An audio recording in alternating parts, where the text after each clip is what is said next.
여러분 추석 연휴 잘 보내고 계시나요? 우리 아이들은 벌써 와서 너 얼마 받았니? 얼마 받았니? 하면서 이야기를 하더라고요. 그래서 11조를 얼마 한다라고 이야기하는데 여러분의 가정에 하나님의 은총과 평강이 가득하기를 바랍니다. 아멘.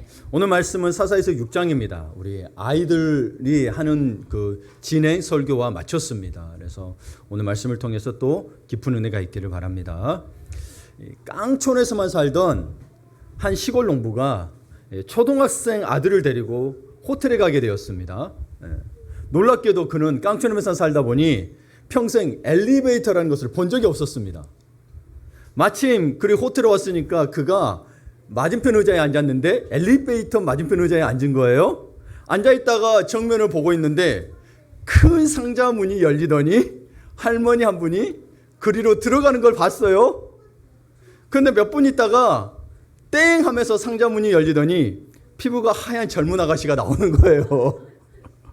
농부는 깜짝 놀라서 이렇게 멍하고 있다가 갑자기 정신이 번쩍 들어서는 아들에게 다급하게 소리치는 거예요. 아들아, 빨리 가서 네 엄마 좀 데려오너라.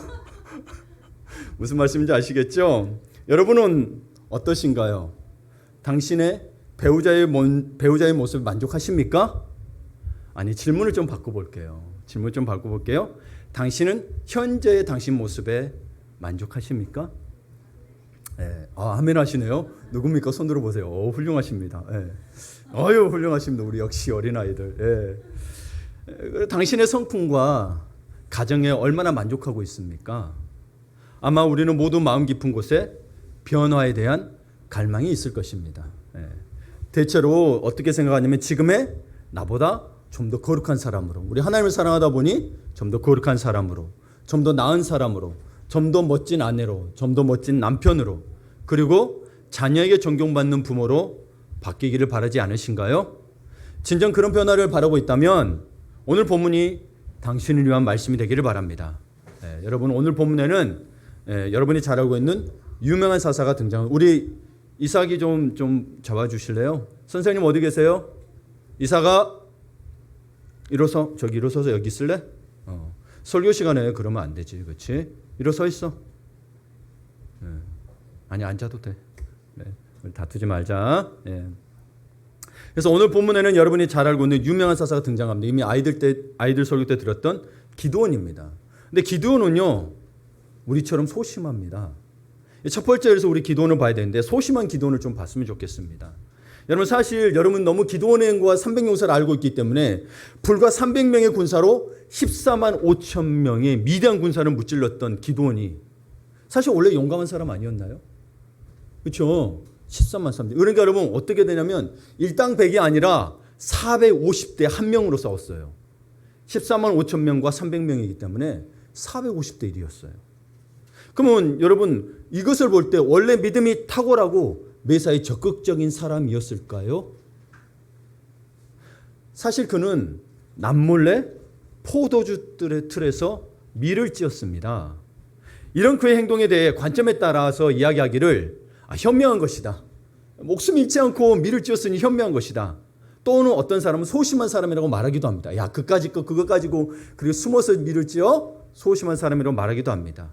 근데 사실 대부분의 주석서들은 소심하다고 말합니다.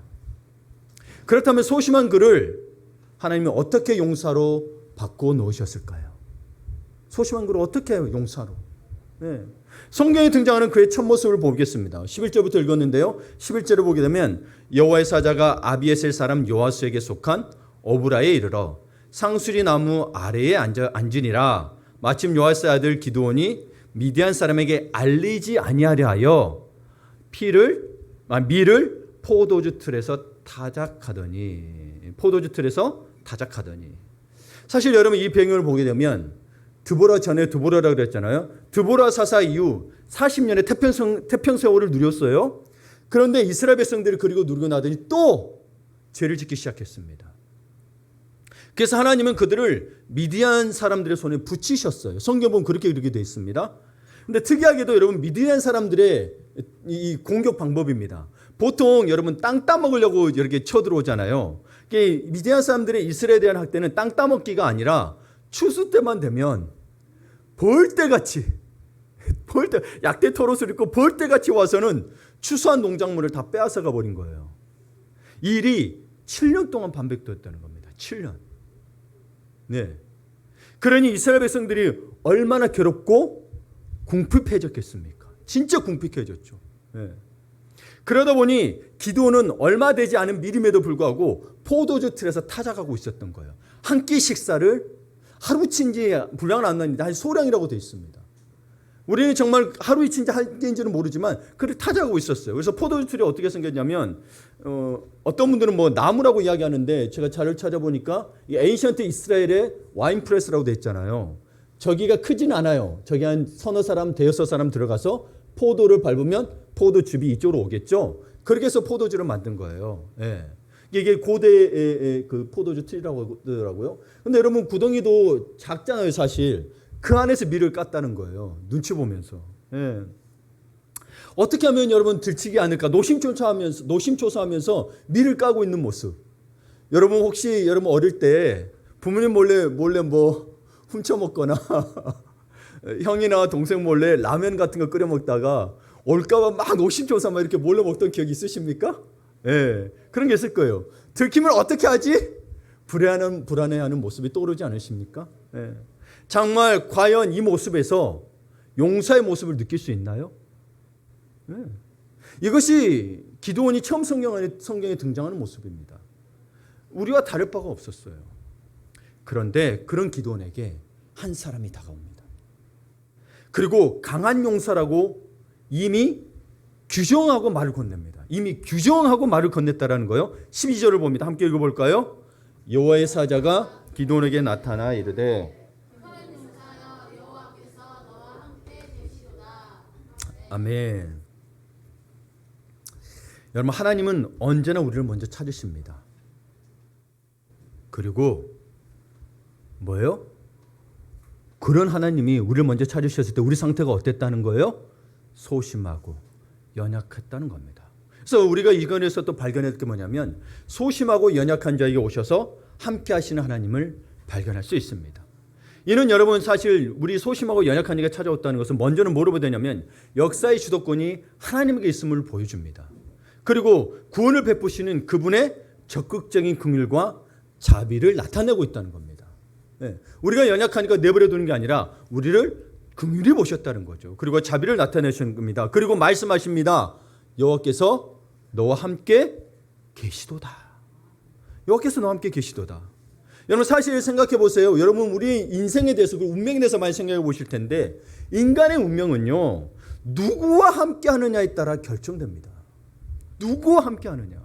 그래서 임마누엘의 하나님은 굉장히 중요한 이 하나님이십니다. 나는 지금 누구와 함께 하고 있는지를 보면 나의 운명이 대체로 파악되는 거죠. 예. 내가 대체 뭐요? 어떤 사람 하고 있냐, 어떤 일 하고 있냐가 나의 미래 운명들이 거의 결정되기 때문에 그렇습니다. 그런데 성경을 보면 또 이야기하는 것이 인생의 모든 인생이 하나님과 함께 하느냐 아니면 함께 하지 않느냐에 의해서 분류됩니다. 심지어 종말의 때는 뭐예요? 양과 염소 편으로 구분이 되죠. 주님의 오른편, 주님의 왼편. 오른편의 양편이냐, 염소냐 이렇게 구분이 된다는 겁니다. 양과 염소로 구분됩니다. 그런데 여러분 그런 소심하고 우리가 아직 그렇게 그때는 아니잖아요. 아직 우리가 연약하고 소심한 상태에서 주님이 찾아오셨다고 하셨잖아요. 그리고 강한 큰 용사라고 규정하며 불렀다고 이야기했잖아요. 여호와의 사자가 기드온을 통해 뭐라고 큰 용사 영어로 보여드리면 strong warrior입니다. 강한 용사입니다. 강한 용사. 크다니까 야 이렇게 키가 크고 그런 말하는 게 아니라 장대가 기고라고 이런 게 아니라 strong warrior 강한 용사라는 거예요. 강한 용사라고 규정하는 것은 우리가 보기에는 기드온은 강한 용사가 아닙니다. 그럼 이게 말이 사실 잘못된 거거든요. 큰 용사, 강한 용사라고 했어요. 왜냐하면 포도주 틀에서 숨어 사고 있다니까요. 그럼 왜 큰 용사라고 했느냐? 여호와의 사자가 누구예요? 하나님의 사자죠. 어떤 분이 이분을 예수님이라고도 이야기합니다. 근데 그거는 좀 더 찾아봐야 되겠지만 하여튼 하나님의 사자라는 거예요. 여호와의 사자라는 거예요. 이 선언이 누구의 편에서 선언한 거예요? 하나님 편에서 선언한 거예요. 나는 소심하고 기드온은 소심하고 연약하지만 하나님의 이야기를 너는 강한 용사라 큰 용사라고 선포하고 있다니까요. 규정하셨다니까요. 우리가 우리의 모습을 먼저 보는 게 아니라 그래서 하나님 말씀을 먼저 보는 게 굉장히 중요하다고 여러분 그래서 계속 이야기하는 겁니다. 기도원이 처음 인상이 어땠어요? 소심하고 연약했어요. 근데 그 소심하고 연약한 우리가 보기에는 소심하고 연약한데 하나님 보시기에는 뭐라 그랬어요? 강한 용사, 큰 용사라고 이야기하고 있다는 겁니다. 그러나 여러분 성경에 보게 되면 우리 기도원이 그러면 기골이 장대하다거나 혹은 삼손 같은 힘을 부여받았다거나 하는 또는 전략의 천재라거나 이런 기록이 전혀 없습니다. 다만 뭐라고 이야기하냐면 하나님께서 너와 함께 계신다. 하나님께서 너와 함께 계신다. 이 말이 뭐냐면 사도행전 1장 8절을 보게 되면 어떻게 되냐면 오직 성령이 너희에게 임하시면 너희가 권능을 받는다라고 하는 예수님의 말씀과 같은 맥락입니다. 이 말씀은 예수님이 하셨고 이것도 여호와의 사자가 하셨어요. 사사기에서는 기도원이 했고 사도행전 1장 8절에서는 예수님이 하셨어요. 근데 이 말씀도 그래서 혹시 여호와의 사자가 예수님이 아니었을까라는 것도 추측하는 겁니다. 근데 어쨌거나 그게 중요한 게 아니고 뭐예요? 하나님이 너와 함께 계신다. 오직 성령이 너에게 임하시면. 여러분 사실 이 기도 사사기서 6장 12절에 보게 되면 너에게 큰 용사라 하나님 너와 함께 계신다 이 말이 어떻게 되냐면 한국어 모든 번역본이 어떤 인상을 주냐면 큰 용사가 돼야 하나님이 함께 계시는 듯한 인상을 줍니다. 왜냐하면 큰 용사라 하나님이 너와 함께 계신다 되어 있잖아요. 그럼 큰 용사가 안 되면 하나님이 함께 하지 않은 것 같은 인상을 주다 보니 여러분 과거에도 여러분 어떤 분들 읽다 보면 나는 소심하고 약하니까 하나님 함께 하지 않으셔. 이 고백을 한국 사람들이 많이 하더라는 거죠. 그렇잖아요. 이 맥락으로 보게 되면 나는 큰 용사가 아니잖아요. 여러분 여기 혹시 큰 용사 계십니까? 누구도 손을 자신 있게 못 들걸요? 근데 주님은 여러분에게 큰 용사라고 하고 있단 말이에요.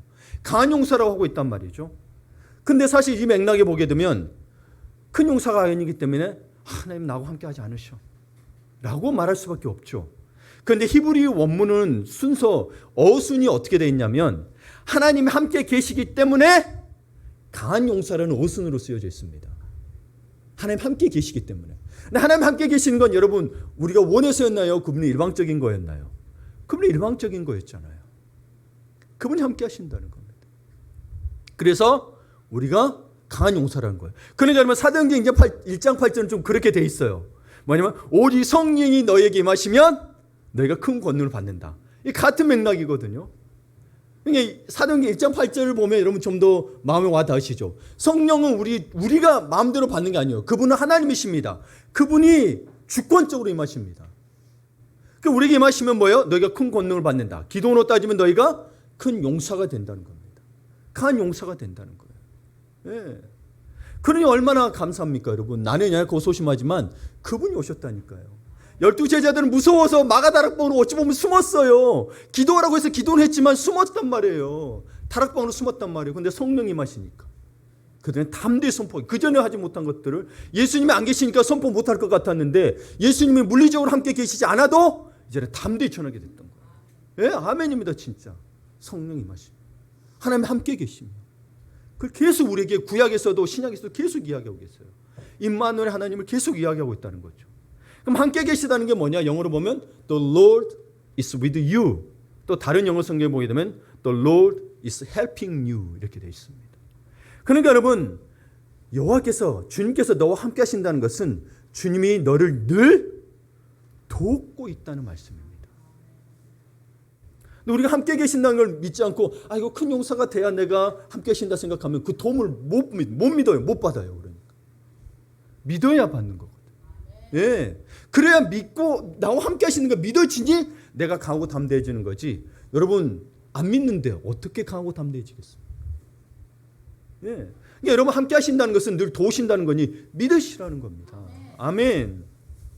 그래서 하나님이 함께 하셔서 하나님이 도우셔서 연약한 자, 소심한 자를 변화시키는 것입니다. 사실 여러분 주님 알기 전에는 얼마나 우리 소심합니까? 나는 물론 담담을 했는데 누구 말 한마디에 뭐예요? 아이고 내가 실수했나 보다고 여러분 진짜 입을 기스기스 쳐. 그리고 집에서 안 나가요. 안 나가고 진짜 우리 우울증 혹은 언어 상실증 실어증 다 겪어봤을 거예요. 그러나 다시 변화된 건 누구 때문입니까? 하나님 때문이죠. 하나님 때문인 거예요. 예. 여러분 이 세상에서 아무리 연약한 사람도 하나님과 함께하면 반드시 강해집니다. 여러분 모세의 몸종으로 섬겼던 여호수아도요. 사실 모세의 위대한 지도력 앞에서 굉장히 위축되었습니다. 그런 여러분 모세 다음을 잇는 지도자로 했을 때 얼마나 두렵고 떨렸겠어요. 나는 모세 같지 않거든요. 자신 생각 나는 모세 같지 않거든요. 그러나 하나님은 담대할 것을 명하셨죠. 그래서 요수아 1장 5절에서 6절을 보게 되면 함께 볼까요? 내 평생에 너를 능히 대적할 자가 없으리니 내가 모세와 함께 있었던 것 같이 너와 함께 있을 것임이니라. 강하고 담대하라. 너는 내가 그들의 조상에게 맹세하여 그들에게 주리라 한 땅을 이 백성에게 차지하게 하리라. 아멘. 그러니까 모세가 그럴 수 있었던 게 뭐 때문인 거예요? 하나님이 모세와 함께 했기 때문이라고 이야기하고 있는 거예요. 나 모세와 함께 했던 하나님인데 모세의 그 어떤 외적으로 드러났던 능력 때문에 두려워하지 말고 내가 함께 했기 때문이니 내가 이제 너와 함께 할 테니 두려워하지 말라. 예. 모세의 지도력이 모세의 것이 아니라 누구 거였어요? 하나님 것이었다는 거죠. 그러니 그 지도력은 모세의 전유물, 요수아의 전유물이 아니라 사실은 뭐예요? 하나님이 함께 하시는 모든 사람에게 주어졌다는 거예요.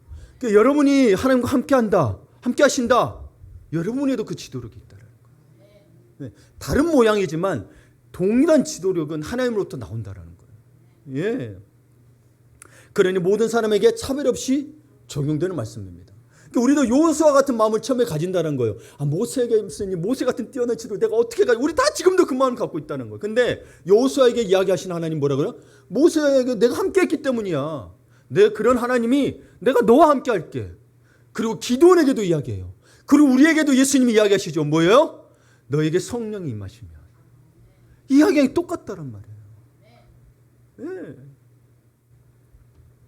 그러니 하나님과 함께하는 사람을 대적하는 것은 하나님을 대적하는 것과 동일하다는 겁니다. 그런데 하나님은 가장 위대하시고 전능하시기에 그를 대적할 자가 없고 그와 함께 대적하는 자에게도 대적할 자가 동일하게 없는 겁니다. 근데 사단은 자꾸 우리를 속이는 거예요. 하나님이 마치 우리가 큰 사람에 대해 함께하는 것처럼, 그러니까 행위로 말미암아 우리가 뭔가를 행위로 말미암아 희야만 함께하는 것처럼 속여서 이 승리를 취하지 못하게 하는 거예요. 이미 승리는 주어졌다니까요. 네, 믿으시면 된다는 거예요. 믿음은 아무나 갖는 게 아닙니다. 네, 하나님의 자녀만이 가질 수 있는 거예요. 아멘. 그러니 하나님이 함께 하신다는 이 여호와의 사자의 말을 듣고 기드온의 반응이 나타납니다. 이것이 우리로 하여금 공감하게 하거든요. 그래서 세별적으로 보게 될 우리가 공감하는 기드온의 반응을 좀 봅시다. 13절입니다. 그건 세 번역으로 좀 읽어드릴게요. 이게 더 이해가 쉽습니다. 그러자 기드온이 뭐라고 물었던 거예요? 네가 큰 용사다. 하나님이 너와 함께 하신다 했더니 기드온이 그 여호와의 사자에게 되물은 거예요. 감히 여쭙습니다만 주님께서 우리와 함께 계신다면 어째서 우리가 이 모든 어려움을 겪습니까? 예? 우리 조상이 우리에게 주님께서 놀라운 기적을 일으키시어 우리 백성을 이집트에서 인도해 내셨다고 말했는데 그 모든 기적들이 다 어디 있단 말입니까? 지금은 주님께서 우리를 버리시기까지 하셔서 우리가 미디안 사람의 손아귀에 넘어가고 말았습니다. 이거 이야기하고 있는 거예요. 그러니까 기드온이 가슴에 고인 7년 동안 미디안의 이 억압을 받았잖아요. 그 울분을 격하게 쏟아내는 거예요. 여러분도 그러지 않나요? 1년, 2년, 3년, 4년 참을만 하잖아요. 그렇죠? 길면 그래도 여러분 그래도 1년 참고 2년 참다가 10년이 돼서 기도보다 그래도 우리 더 오래 참다가 그렇죠? 이런 울분을 토내지 않습니까? 그러니까 하나님이 이스라엘 자손과 함께 하신다면 어떻게 이런 어려움을 겪게 하실 수 있냐는 거예요. 여러분들 이런 고백하지 않으셨어요? 이런 울분 토해내지 않으셨어요? 하나님 과거에 바로 왕에서 건지셨다면서요.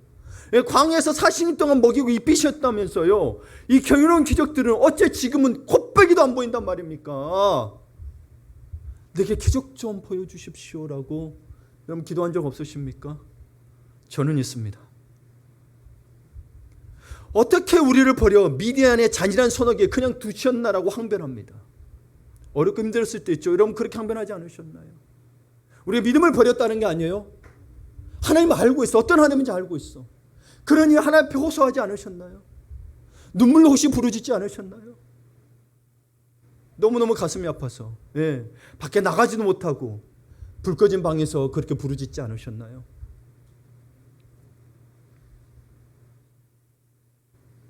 사실 이 울분이 기드온의 개인적인 울분이었다라면 사실 아이고 어떤 사람은 그렇고 어떤 사람은 안 그랬자라고 생각할 수 있는데, 사실은 여러분 미디안의 이 울분을 엄밀히 보게 되면 자신의 안위와 자신의 가정의 어려움 때문이 아니라 뭐라고 되냐면 주님께서 우리와 함께 계신다면이었어요. 우리라는 공동체에 관심을 가졌다는 거예요. 왜? 나만 받아도 되는데 내 가족, 내 이스라엘 민족, 내 사랑하는 민족에게 이 어려움을 주셨냐는 거예요.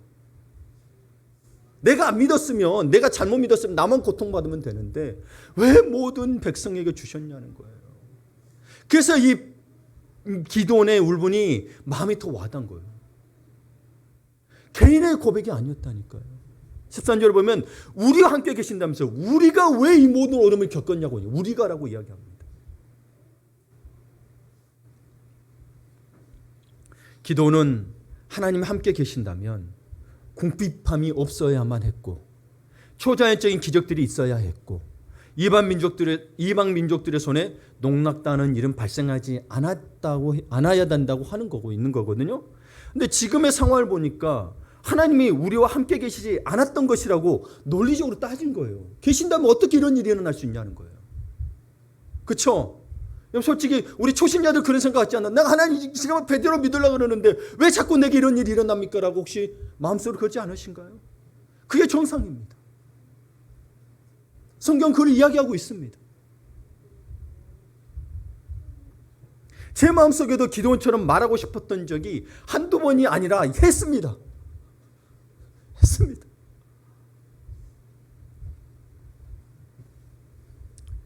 성경을 여러분 볼 때 인간의 입장 혹은 내 자신의 입장에서 보는 것도 필요합니다. 그러나 여러분 우리가 정말 믿는 자로서 한 가지 놓치지 말아야 될 것은 하나님의 입장에서 보기를 성령님의 도우심을 구하며 노력해야 합니다. 하나님 입장에서 보려고 하지 않으면 내 아픔과 내 울음만 토해내고 끝나고 마는데 하나님을 만나지는 못합니다. 기적과 해방이 일어나지 않는 문제의 근원은 하나님이 아니라 언제나 인간에게 있다라고 성경은 이야기하고 있습니다. 궁핍한 상황의 배후에 이스라엘 민족이 그렇게 궁핍한 상황이 된 배후에는 이스라엘 자손의 우상 숭배의 죄가 있다는 사실을 기드온은 간과했습니다. 하나님이 이스라엘 자손과 분명히 함께 계셨지만 그들은 하나님을 무시했고 결국 가나안 땅의 신들을 두려움의 대상으로 여기며 그들을 섬겼습니다. 그래서 여호와께서 우리를 버리셨다는 기드온의 주장과는 달리 하나님은 이스라엘 자손을 버리지 않으셨습니다. 그들의 죄, 스스로 하나님과 단절되어 멀어졌던 것이고 그분은 응징의 차원에서 복수심으로 그들을 버린 게 아니라 야 이놈들이 나를 버리고 복수심이 아니라 징계 차원에서 돌이키라는 경고로 잠시 미디안의 손에 잠시 넘기신 것이었습니다. 시편 37편 24편에 보게 되면 넘어지나 아주 엎드러지지 아니함은 여호와께서 그의 손으로 붙드시기 때문입니다. 우리가 지금 그 상태라는 거예요. 완전히 서거나. 근데 여기는 하나님의 뜻이 있다는 겁니다. 여호와께서 그 손으로 붙드시는 이유, 간당간당에 붙드시는 이유가 있고, 그런데 여러분 이스라엘 민족은 미디안 족속에게 그렇게 괴롭힘을 당했던 것은 그들의 우상 숭배의 죄가 있었잖아요. 그럼에도 불구하고 여러분 그 가운데도 열심히 믿는 자들이 있었습니다. 그들 똑같이 고난을 받는다는 사실입니다. 그럼 그건 어떻게 해석해야 되느냐? 여러분 요셉을 한번 생각해 볼까요? 요셉을 한번 생각해 봅시다. 요셉은요 보게 되면 그는 가족이었던 형들에 의해 노예로 팔려갔어도 누명으로 감옥에 갇혔을 때도 성경은 말합니다. 그게 불평했다거나 그가 욕했다거나 원망했다는 성경 기록이 하나도 없고 다만 뭐예요?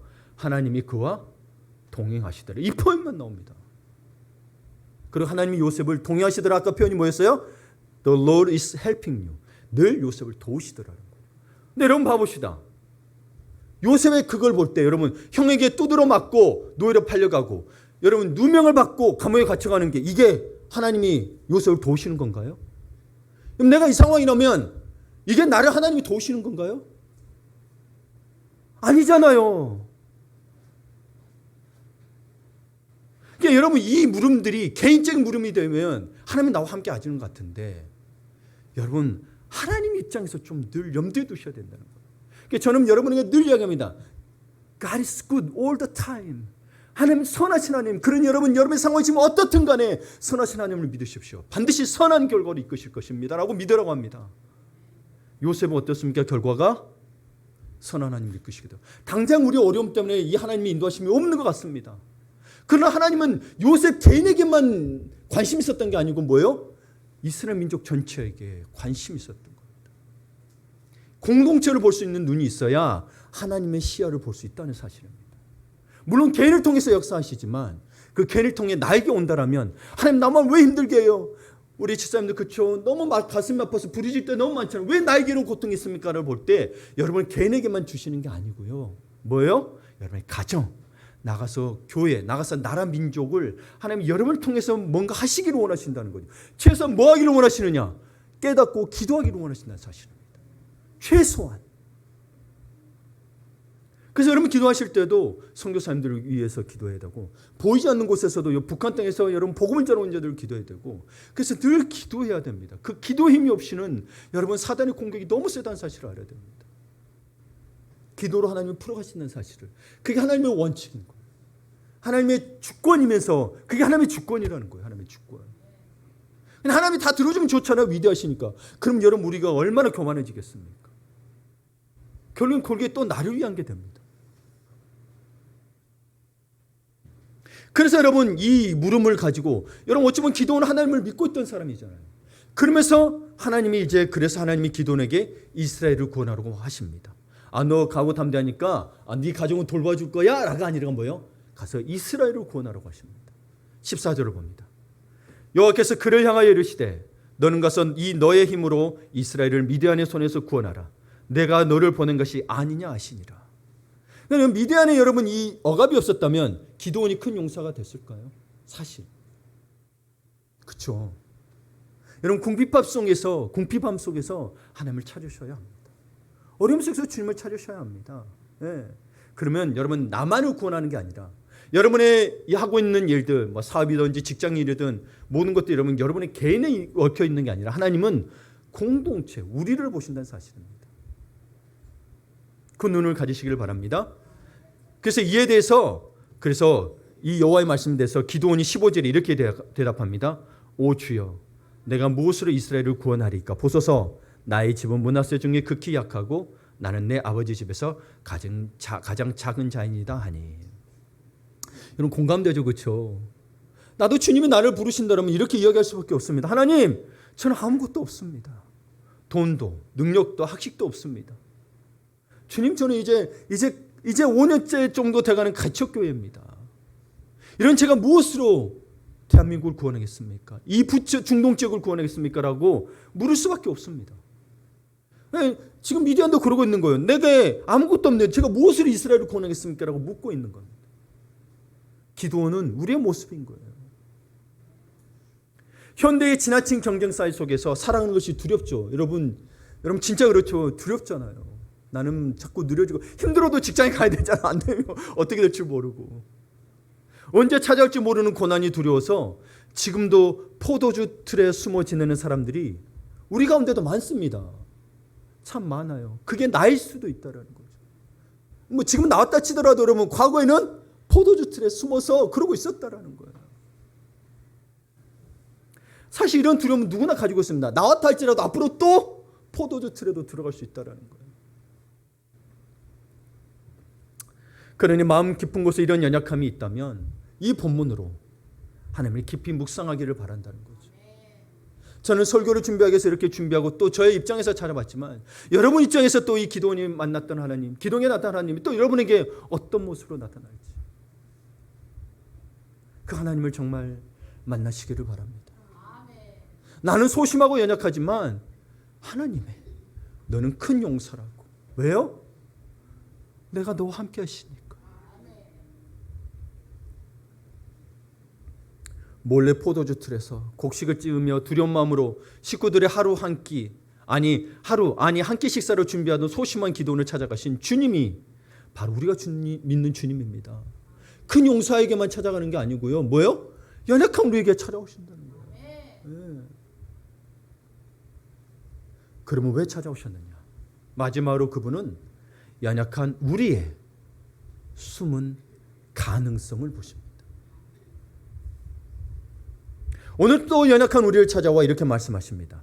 큰 용사여, 강한 용사여, 여호와께서 너와 함께 계시도다. 우리 좌우로 앞뒤 좌우로 인사합시다. 큰 용사여, 여호와께서 당신과 함께 계시도다. 용사여. 예, 특별히 우리 아이들도 예, 그렇죠. 예. 예. 사실 여러분 이 밀을 찢고 있었다는 것은 진짜 배고팠다는 거예요. 그래서 안 뺏기려고 숨어서 밀을 찢고 있는 거예요. 너무 배고팠어요. 주름배로 움켜쥐고 몰래 곡식을 찢고 있는 그에게 큰 용사, 강한 용사라니 말이 안 되는 거죠. 그러나 하나님은 분명 기도원을 향해 강한 용사여, 큰 용사라고 규정하셨습니다. 그분이 하셨다는 거예요. 기도원이 자기가 큰 용사라고 한 적이 없어요. 하나님이 하셨어요. 하나님은 당신을 향해서도 그렇게 부르고 계십니다. 그래서 앞뒤 좌우로 할 때 이야기할 때 그렇게 들리던가요? 예. 그것이 지금도 살아계셔서 역사하시는 하나님의 음성입니다. 옆에 사람이 이야기한 거지만 어디 있는 말씀이에요? 하나님의 말씀이잖아요. 하나님은 연약한 자를 향하여 왜 그렇게 말씀하실까요? 하나님은 언제나 우리 안에 있는 가능성을 보시기 때문입니다. 예. 사람들은 현재 모습만 보고 나를 무시합니다. 그렇죠? 직장에서든 가정에서든 현재 모습만 보고 무시합니다. 하나님은 그렇지 않으신다는 거예요. 네, 하나님은 그러시는 거예요. 유명한 조각가 미켈란젤로 아시죠? 이 사람이 어느 날 산에 올라갔다 한 돌을 발견합니다. 그리고는 이렇게 소리쳤다고 합니다. 다윗이 여기에 있구나. 그러자 옆에 있던 사람들은 정신이 이상한 거 아니냐고 했습니다. 그러나 미켈란젤로는 돌 속에서 자신이 조각할 다윗상을 미리 보았습니다. 당장은 평범한 돌이지만 그 돌 안에 있는 자질을 본 것입니다. 그래서 이 다비드상을 한번 보실래요? 이게 다비드 원래 전신상인데 여러분 조금 부끄러워서 반신상만 했습니다. 예.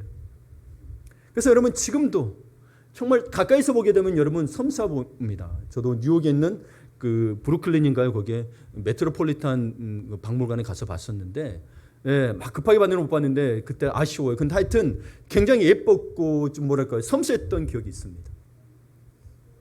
그런데 여러분 이게 그냥 그렇게 한 이야기냐? 그게 아니고 우리에게도 이야기하고 계신다는 거예요. 에베소서 2장 10절에 보게 되면 우리는 그가 만드신 바라 그리스도 예수 안에서 선한 일을 위하여 지으심을 받은 자니. 그가 만드신 바라가 헬라로 포이에마. 이게 작품이란 뜻이에요. 만드신 바라 되어 있는데 헬라어 원어 죽음에는 작품이란 뜻인 거예요. 그럼 우리는 누구의 작품이란 거예요? 하나님의 작품인 거예요. 가장 여러분 봐보세요.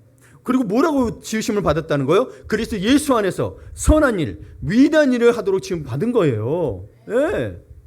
근데 여러분 생각해보세요. 가장 위대하시고 가장 미적 감각이 뛰어난 온 우주를 지으신 하나님이 만드신 작품이라니까요. 예. 근데 사람들은 자기 기준으로 이게 좋네 안 좋네 따지고 있지만 하나님이 만드셨다니까요.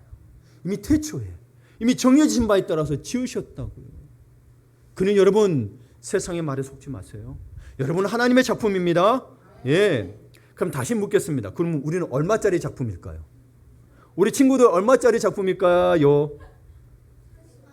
80만 원? 100만 원? 예. 돈이 아니에요. 좀 더 생각해 보세요. 1,000억 원? 1억? 일항? 뭔지도 모르겠는데 하여튼 합니다. 여러분, 우리 친구들 한번 따라 볼까요? 예수님의 목숨짜리입니다. 해보세요. 시작. 예수님의 목숨짜리입니다. 아멘. 여러분이 온 우주를 갖다 줘도 바꿀 수 없는 바로 하나님이신 예수님의 목숨짜리라는 거예요. 그는 그는 성경 보면 여러분의 한 생명이 천하보다 귀하다 그랬어요. 믿겨져요? 안 믿겨져요? 예, 여러분은요 온 우주보다 귀하다니까요. 예. 하나님의 목숨과 바꾼 존재들인 거예요. 어른들도 믿으셔야 돼요. 아이고 이제 늙었으니 필요 없다. 아니라니까요, 여러분. 예수 그리스도의 보배의 피로 새로 지음 받은 자들인 거예요. 여러분의 가치를 제 말 깎지 마시고 성경은 여러분은 하나님의 작품이라고 이야기하고 있다고요. 누구의 피로 산 작품이에요? 예수의 피로. 근데 그걸 잊어버려요. 자꾸 망각하게 만들어요, 사단이. 얼마나 귀한 존재들인지 몰라요. 근데 아이고 나는요 아무것도 아니에요. 뭐가 아무것도 아니에요? 그럼 예수님을 비하하는 겁니다. 내가 아무것도 아니고 내가 못났다고 자꾸 막 가슴을 찢는 사람들은 예수님을 비하하는 거예요. 예수님도 못났고 예수님도 아무것도 아닌 거예요. 그렇잖아요. 그러니 그런 말 함부로 하지 마시고 믿으세요. 믿으셔야 변화됩니다. 왜요? 예수로 말미암아 변화됩니다. 그래서 그리스도 예수 안에서 그렇게 지으신 바 되었다고, 만드신 바 되었다고 이야기합니다.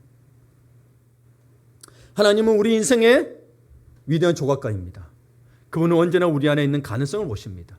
현재 형편으로 보면 포도주 틀에서 곡식 한 줌을 타작하는 농부에 불과하지만 우리가 다 그렇게 불과해요. 하나님은 기도원 안에서 이스라엘을 구원할 가능성을 보셨다는 거예요. 여러분을 통하여 천하보다 귀한 한 생명 구원할 가능성을 보신 거예요. 우리는 변화될 수 있습니다. 우리를 변화시키기 위해 하나님이 인간의 몸을 입고 십자가에서 돌아가셨습니다. 우리에게 새 생명을 불어넣어 주셨습니다. 이제 우리는 새로운 피조물, 하나님의 작품이 되었습니다. 아멘.